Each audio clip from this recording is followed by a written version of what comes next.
is up, everybody? My name is Joshua. I am the Fantasy Football Buff, and this video is unofficially sponsored by Red, White, and Boom. It's a brand new pre-workout I just bought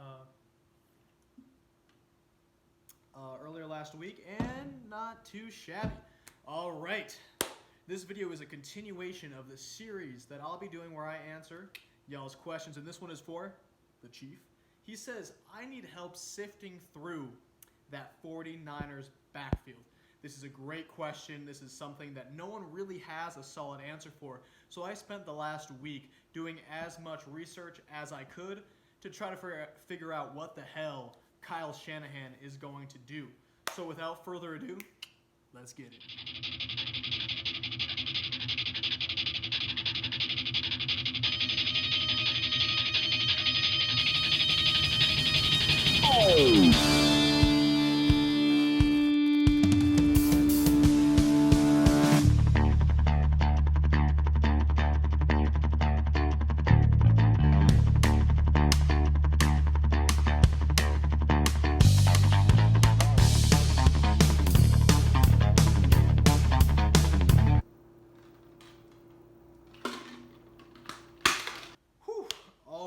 Before we dive into the individual players, let's look at that 49ers backfield itself.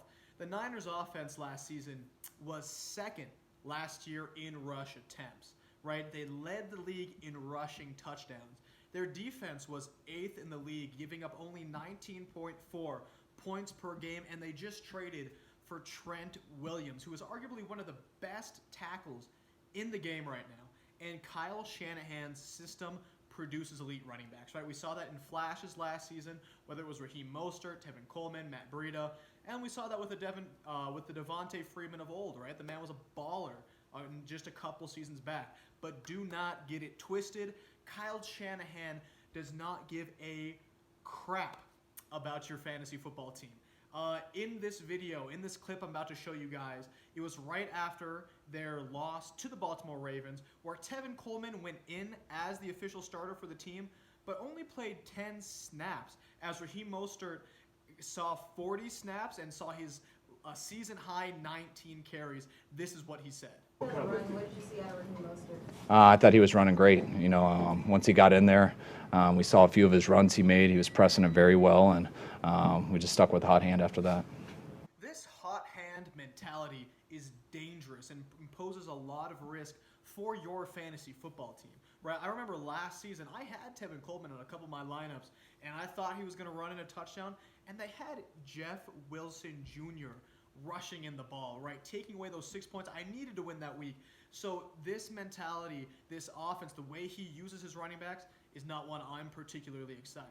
That all being said, there is value to be had in this backfield. So let's talk about the hype man himself, Raheem Mostert. The man just turned 28 years old about a month ago. He led all running backs last year with 5.6 yards per carry. He also saw 22 targets for 14 receptions and 2 additional touchdowns. He finished as the RB26 last season in PPR formats, but from weeks 12 through 17, when they really dedicated him as an integral piece in that offense, he was the RB8. He was a top 10 running back in fantasy football. Now, during that stretch, he only averaged 12.8 carries per game. And like I said, he was highly efficient. During that 6-game stretch when he was the RB8, he scored 8 touchdowns. That's 1.33 touchdowns per game, right? Highly efficient. When given double-digit carries, right, he averaged 16.7 fantasy points. So when he got the opportunity, he put up fantasy points for you. And now there's all this hype building up around him, as there are reports coming out that Raheem Mostert is putting on muscle, in his words, to be a 200 touchback. This is his report coming out. Now, if you prorate his usage in those last 6 weeks when he was the RB8, he was on pace for 204 carries, right? So he is putting on muscle to be the back they used him for at the back half of last season. Whew, okay, now let's talk about the supposed starter, Tevin Coleman. I apologize, that pre-workout is really starting to hit. Tevin Coleman is 27 years old. His stats are right here. not crazy impressive, right? He averaged 1.6 less yards per carry than Raheem Mostert. He did see 30 targets, though, only caught 21 of them. Finished as the RB 39, which is interesting. He's still technically the starter going into last season. The man's carries varied, like we talked about that hot hand mentality. There was a couple games where he had 20 carries and a couple where he had only 3, and these weren't injury related. This was just the scheme of Shanahan mixing up his carries. That he did dislocate his shoulder in the NFC conference game, but came back, played a couple snaps, got a couple carries in the Super Bowl. But Albert Breer from Sports Illustrated back in April reported that Tevin Coleman might be a trade candidate for the 49ers, but it's been a couple months, haven't heard anything. So maybe this is hinting at the direction the 49ers are trying to move forward with their running backs. Now let's talk about the third part of that backfield, and that's Jerick McKinnon. Back in 2018, he signed a $30 million 4-year deal. And then that very preseason, he tears his ACL and has surgery. Unfortunately, in 2019, he had post-surgical complications and needed follow-up procedures on that very knee. Now, Player Profiler has McKinnon as a high risk of re-injury on that knee, so he's clearly not a sure thing to be back on the field. Even the GM for the 49ers, John Lynch, said he's cautiously optimistic about the return of McKinnon. They gave him a new deal this offseason, a smaller one-year deal, because John Lynch said he's on track to be back, but has yet to cut consistently when he's doing the drills on the field, right? But at the same time, they also traded away Matt Breida, who was their pass-catching back before, so maybe this is a show that they are invested in McKinnon going forward. They are clearly optimistic he's coming back, and if they do, right, he is their third down pass-catching back. That's what he's known for. That's what they're paying for him to do. So do not completely discount McKinnon. Do I think he's going to come back and take over that backfield? No. Watch the reports, stay on top of this, and if he is healthy and back, there goes a lot of Raheem Mostert's and Tevin Coleman's PPR value. If you thought that was all the running backs I want to talk about, you were wrong.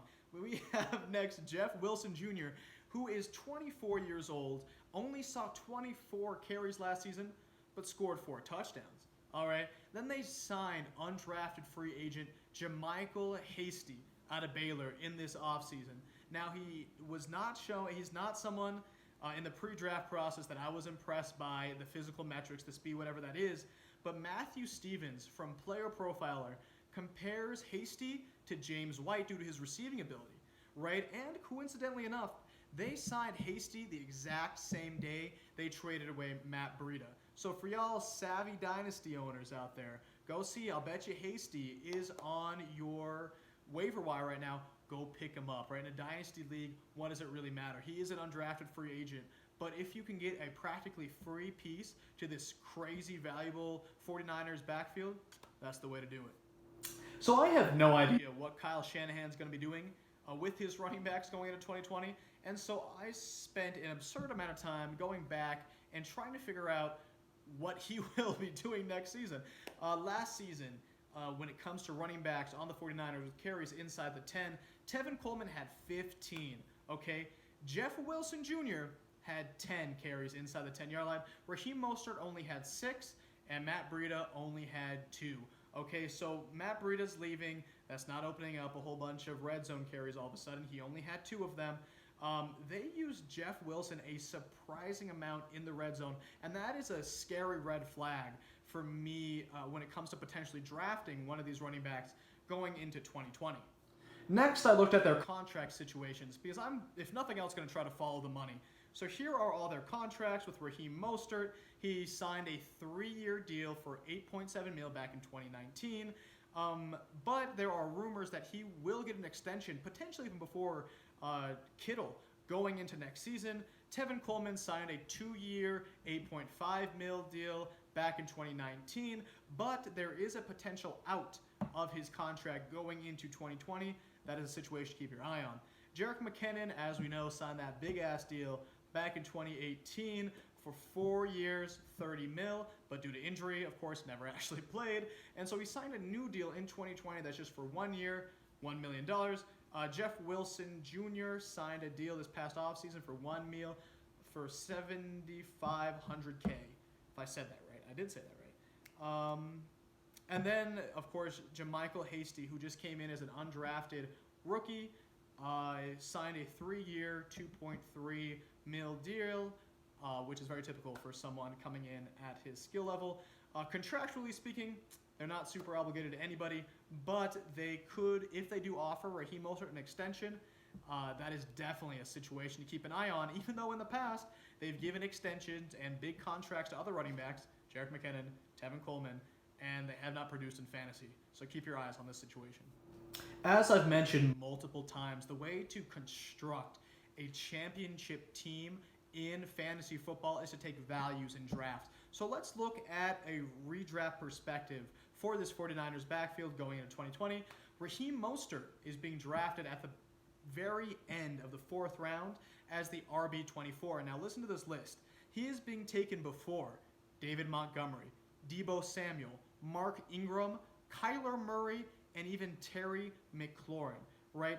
With that list of guys I just gave you, there is almost a 0% chance that I'll have any shares of Raheem Mostert going into 2020 because of that price, right? He still runs the risk of losing that hot hand. He never saw workhorse volume, right? And if he runs less efficiently than he did last season, he's going to score less touchdowns because he wasn't getting that red zone work. And he's going to lose that title of having the hot hand, potentially giving up carries to any of the other 300 running backs in that backfield. Now, Tevin Coleman, on the other hand, is being drafted as the RB45 at the end of the 10th round.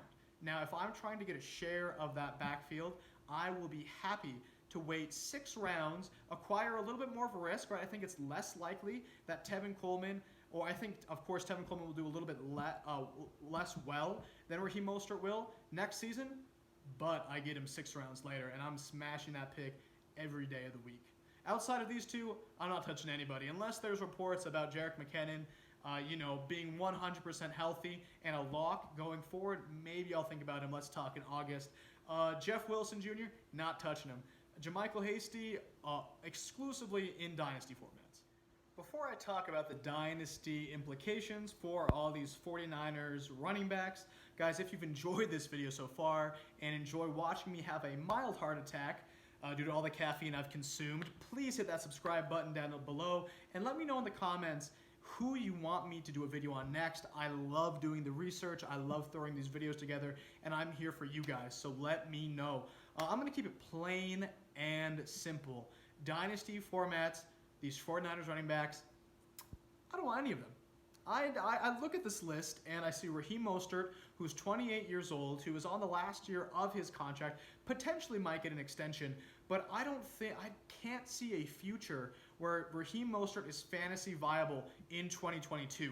I just don't. I'd be surprised if he's on an NFL team in 2022, right? Tevin Coleman is someone else who was barely fantasy viable last season, right? Between losing the starting position, losing out carries to Raheem Mostert, who isn't some freak athlete talent, right? He's had a mediocre career up to this point, and he lost the job to him, right? And Tevin Coleman's someone that they might cut, they might trade.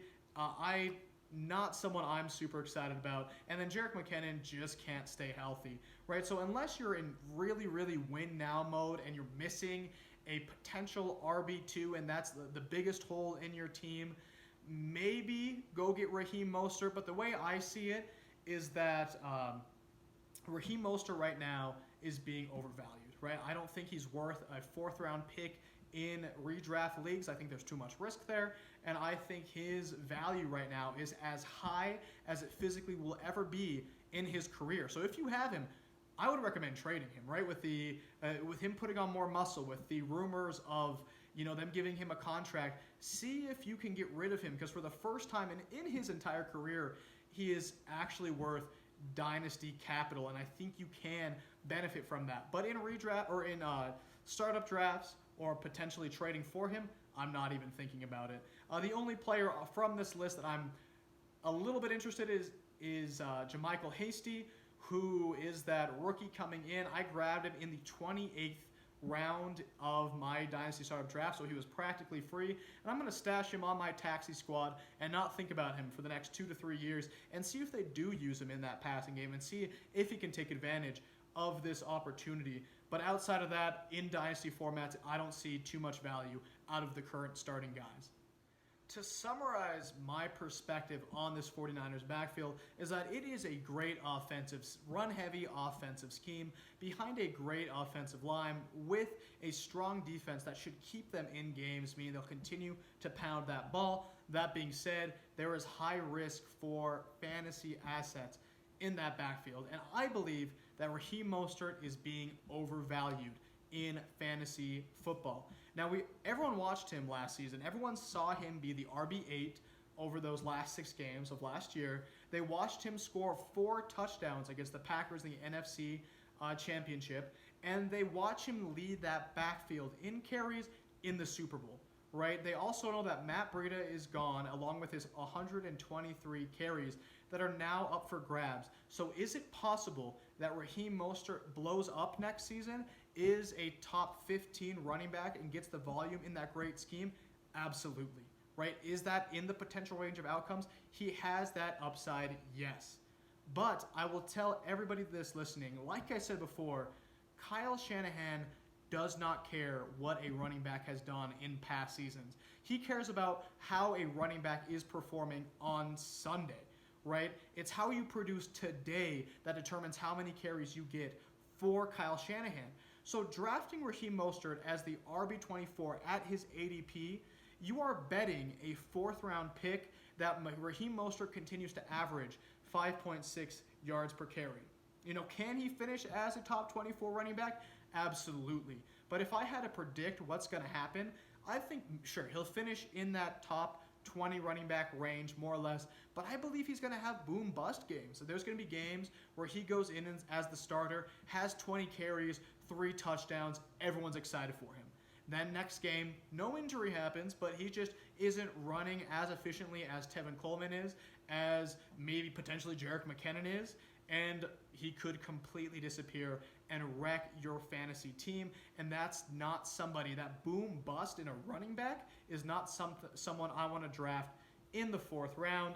So Tevin Coleman is a way better value in drafts. Yes, he has a less of a chance to take that starting role, to get as many carries, but I'd much rather have him in the 10th than Raheem Mostert in the 4th every day of the week. And outside of that, I don't see it realistically any other fantasy value.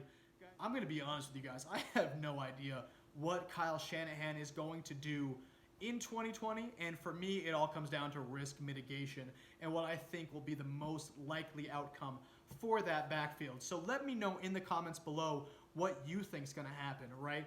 And also let me know what other players you want me to make videos on, as I am happy to do so. Guys, if you have enjoyed this, please hit that subscribe button and go follow me on Instagram at fantasy.football.buff. I appreciate you all, and we'll see you next time. Peace.